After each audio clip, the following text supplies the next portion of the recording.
चुनाव आयोग पर लग रहे वोट चोरी के आरोपों पर देश भर के 272 रिटायर्ड जजों और ब्यूरोक्रेट्स ने बुधवार को एक ओपन लेटर जारी किया है। इसमें लोकसभा में नेता विपक्ष राहुल गांधी और कांग्रेस पार्टी की आलोचना की गई है। लेटर में 16 पूर्व जज, 123 सेवानिवृत्त ब्यूरोक्रेट और 133 रिटायर्ड सैन्य अधिकारियों के सिग्नेचर है। इन रिटायर्ड जजों और ब्यूरोक्रेट्स ने ओपन लेटर में आरोप लगाया है कि कांग्रेस लगातार चुनाव आयोग जैसी संवैधानिक संस्थाओं की साख कमजोर करने की कोशिश कर रही है।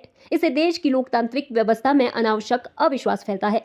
लेटर में यह भी कहा गया कि चुनाव आयोग भारत की चुनाव प्रणाली का सबसे अहम स्तंभ है। उस पर बार बार सवाल उठाने से जनता का भरोसा कमजोर होता है और लोकतंत्र को नुकसान पहुंचता है।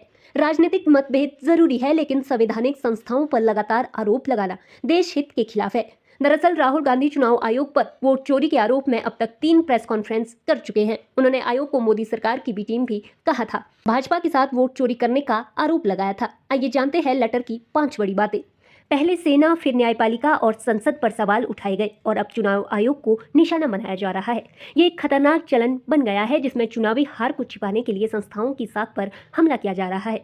राहुल गांधी चुनाव आयोग पर वोट चोरी का आरोप लगा रहे हैं, उसे गद्दार तक कह रहे हैं। अधिकारियों को धमकाया, लेकिन इसके बावजूद उन्होंने कोई आधिकारिक शिकायत पर हलफनामा पेश नहीं किया। ये सिर्फ राजनीतिक नाराजगी है जिसका कोई ठोस आधार नहीं है। जब विपक्षी पार्टियां जीतती है तब चुनाव आयोग पर कोई आरोप नहीं लगाता, लेकिन हार मिलते ही आयोग को दोषी ठहराना शुरू हो जाता है। ये राजनीतिक अवसरवाद है। टी.एन. जयशंकर और एन. गोपाल स्वामी जैसे पूर्व मुख्य चुनाव आयुक्तों ने आयोग को बेहद मजबूत और निष्पक्ष संस्था बनाया है, इसलिए आज उस पर बेबुनियाद हमले लोकतंत्र के लिए नुकसानदायक है। सभी भारतीय चुनाव आयोग और अन्य संवैधानिक संस्थाओं पर विश्वास बनाए रखें। उन्होंने कहा कि फर्जी वोटर, गैर नागरिक और अवैध प्रवासियों को वोटर लिस्ट से बाहर रखना देश की सुरक्षा और लोकतंत्र दोनों के लिए जरूरी है।